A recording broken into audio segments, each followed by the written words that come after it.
বান্দা যখন মৃত্যুর কোন যখন ঢলে পড়বে তখন আল্লাহ পাক ওই বান্দার জন্য আরো আজিম থেকে ফেরেশতা নাজিল করে দেবেন। ফেরেশতা আসবে, বান্দার মাথার কাছে বসবে। খুব ভালো করে কথাটা একটু শুনে যান।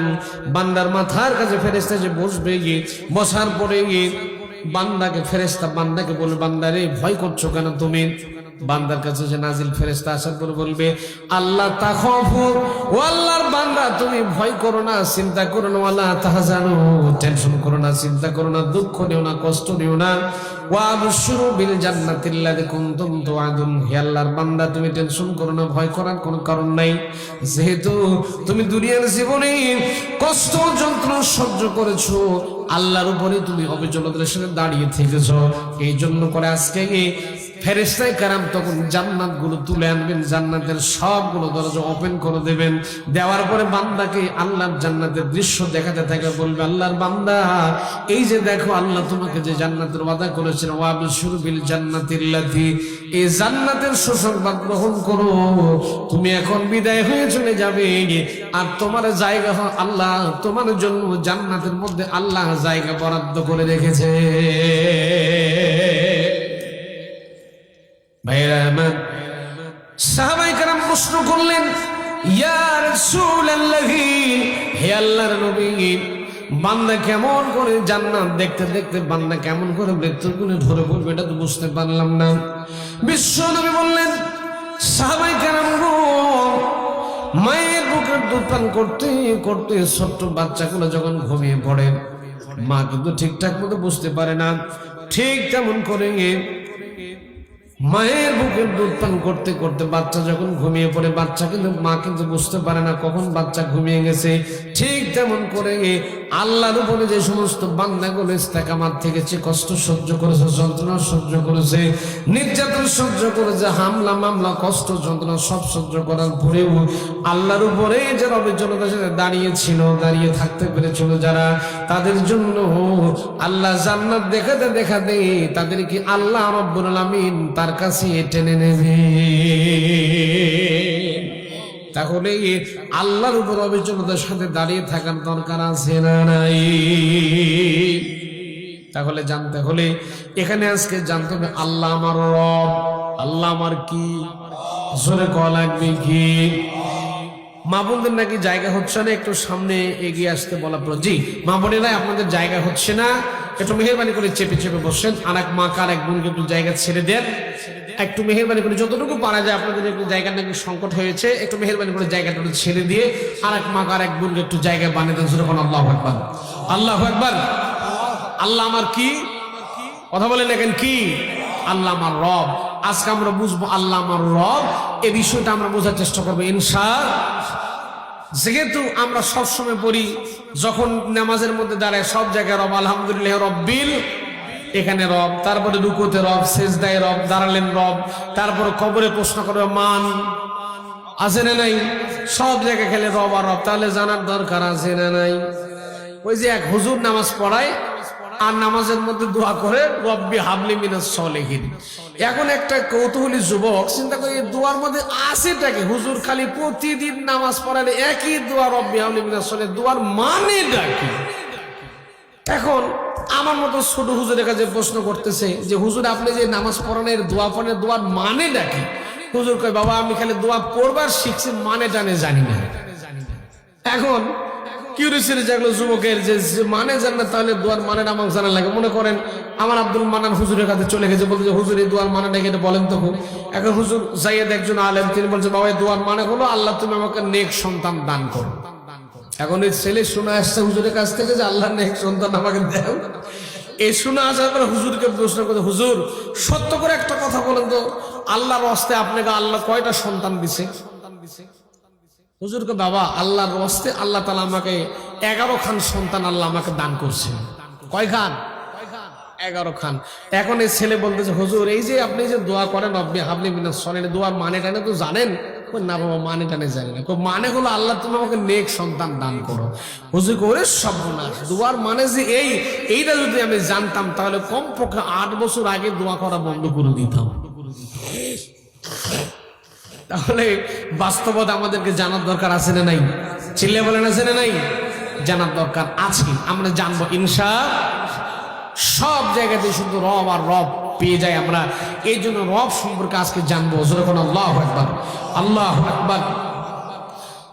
সম্মানিত ভাইরা, কেননা আমরা সকলেই যখন দুনিয়ার সব মানুষগুলো যখন রূহের জগতে যখন আল্লাহর কথা ছিলাম রব্বুল আলামিন, তখন আমাদের প্রশ্ন করেছেন আলাস্তু বিরাব্বিকুম, এখানে রব আছে না নাই?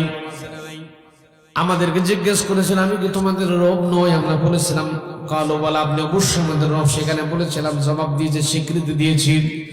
তারপরে দুনিয়াতে চলে এলাম। কোরআনে কারীম যখন নাজিল হলো, আল্লাহ প্রথম আয়াত যখন নাজিল করলেন ইকরা বিসমি রাব্বিকাল্লাযী, এখানে রব আছে না নাই? তারপরে কোরআনে কারীম তেলাওয়াত যখন শুরু হয়ে যাবে, প্রথম সূরা যখন তেলাওয়াত শুরু করে, প্রথম সূরার মধ্যে আমরা পড়তে থাকি আলহামদুলিল্লাহি রাব্বিল আলামিন। এটা জানেন আপনারা? জানেন? পড়লে বুঝি গুনাহ হবে নাকি? পড়েন না আমার সাথে আলহামদুলিল্লাহি রাব্বিল। ভালো ভালো মানুষ দেওয়ার দরকার আছে না নাই?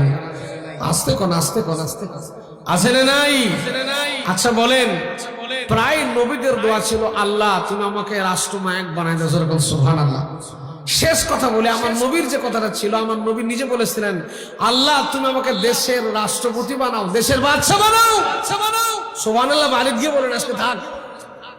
নবী বলছেন নব্বী জাআলনি মিন লাদুনকা সুলতানান নাসিরা, হে আল্লাহ তুমি আমাকে দেশের রাষ্ট্রনায়ক বানায় দাও। তাহলে নবী যদি এই দোয়া করতে পারে, নবীর উম্মত ওই কাম করতে গেলে হয় রাজনীতি নাকি? মানে হুজুরের তখন দোষের শেষ নাই। তাহলে আমার নবী মুহাম্মদ রাসূলুল্লাহ সাল্লাল্লাহু আলাইহি ওয়াসাল্লাম যখন এই দোয়া করলেন, ঠিক তখন জিবরাইল আমিন বিশ্ব নবীর কাছে এসে হাজির হলেন, বলেন হে নবী এইবার টাটকা দোয়া করছেন। এইরকম করে আপনি কাম করতে পারবেন না। আপনার কাছে যদি রাষ্ট্র ক্ষমতা, যদি চেয়ার যখন যদি চলে আসে, রাষ্ট্র মালিক যদি আপনি হন, সব টপ টু বটম সব আপনি ক্লিয়ার করতে পারবেন। যখন আল্লাহু আকবার। প্রিয় ভাইরা আমার, আমি মিডল ইস্টে ঘুরে ঘুরে যেটা দেখলাম, লক্ষ্য করে দেখেছি, সেখানে চুরি নাই, ডাকাতি নাই, চিন্তাই নাই, কিচ্ছু নাই। আর এই যে আমরা বাংলাদেশে, মাশাআল্লাহ আল্লাহর ওলির দেশ বাংলাদেশ, চোর ডাকাত তো আমাদের দেশে নাই, আছে? ভাইয়েরা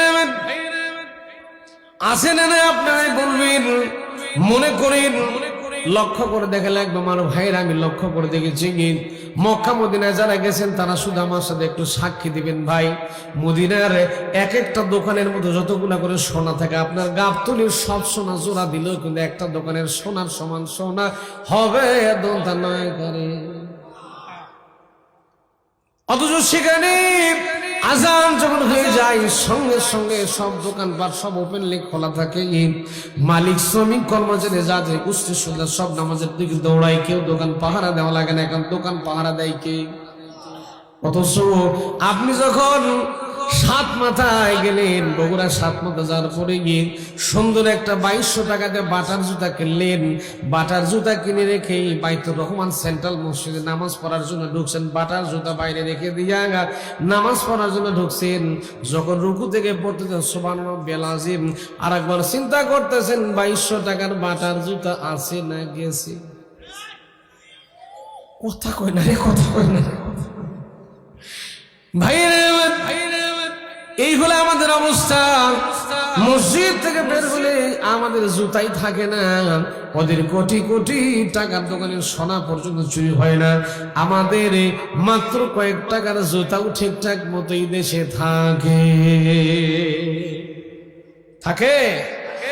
শুধু তা নয়, এই যে আপনারা আমাদেরকে দাওয়াত করে নিয়ে আসেন, ভালো ভালো খান, ভালো ভালো পয়সা দেন, টাকা দেন, তারপরে আমরা যখন বাড়ির দিকে রওনা দেই, কয়েক কিলোমিটার যেতে না যেতে আল্লাহর ওলিরা গাছ ফেলে রাস্তার মাঝখানে আমাদেরকে ধরে, বলে হুজুর অমুক জায়গায় ওয়াজ করলেন, পকেটে যা আছে আস্তে করে দিয়া যান, দিয়া যান, দিয়া যান। আছে না নাই? তাহলে এই দেশটাকে সংশোধন করার দরকার আছে না নাই? এই জন্য করে ভালো ভালো মানুষগুলাকে ক্ষমতার চেয়ারে দেওয়ার দরকার আছে না নাই?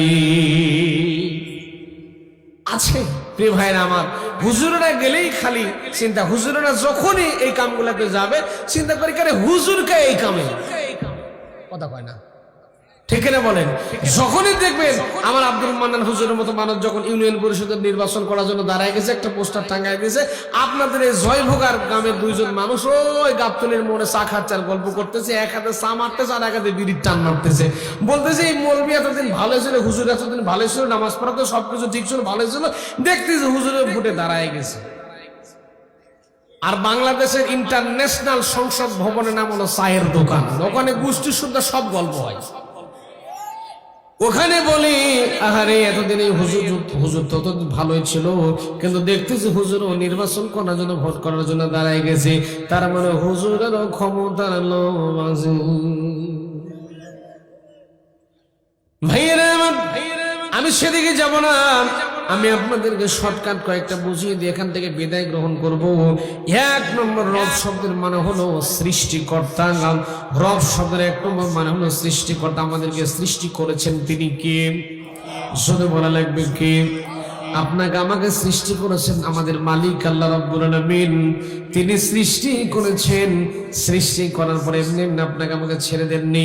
সৃষ্টি করার পরে একটা গাইডলাইন্স করে কোরআনে কারীম নামক একটা সম্পদ আল্লাহ রাব্বুল আলামিন নাজিল করেছেন। জোরে কোন আল্লাহু আকবার, আরেকটু জোরে কোন আল্লাহু আকবার।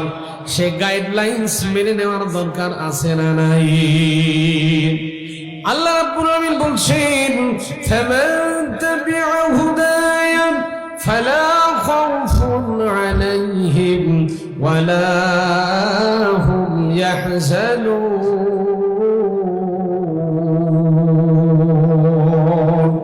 আরেকটু চিল্লায় কোন আল্লাহু আকবার।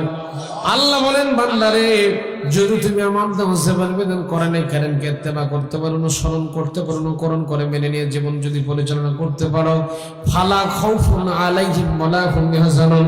যারা আল্লাহর দেওয়া জীবন বিধান কোরআনে কারীম যেন জীবন পরিচালনা করতে পারলো, ওই সমস্ত মানুষগুলোর জন্য কোনো ভয় নাই, আর তাদের জন্য কোনো রকম কোনো চিন্তাও নাই। সব কিছু দূর করে দেওয়ার মালিককে। ভাইরা আমার, আপনি যে যেভাবে থাকেন না কেন প্রিয় ভাইরা আমার, আল্লাহর কোরআন দিয়ে জীবন তৈরি করেন, কোরআন দিয়ে জীবন সাজান। কেননা কোরআন মানতে পারলেই আল্লাহর জান্নাতে যাওয়া যাবে। এখনো যারা পাইনি দাওয়াত কোরআনের এই মিছিলে, এখনো যারা পাইনি দাওয়াত কোরআনের এই মিছিলে,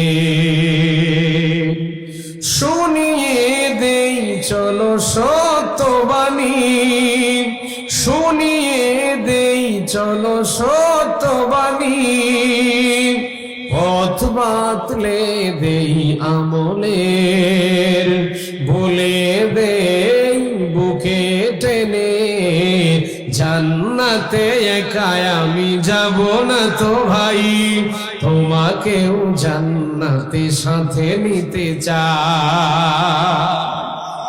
জান্নাতে যেতে চান? জান্নাতে যেতে চান?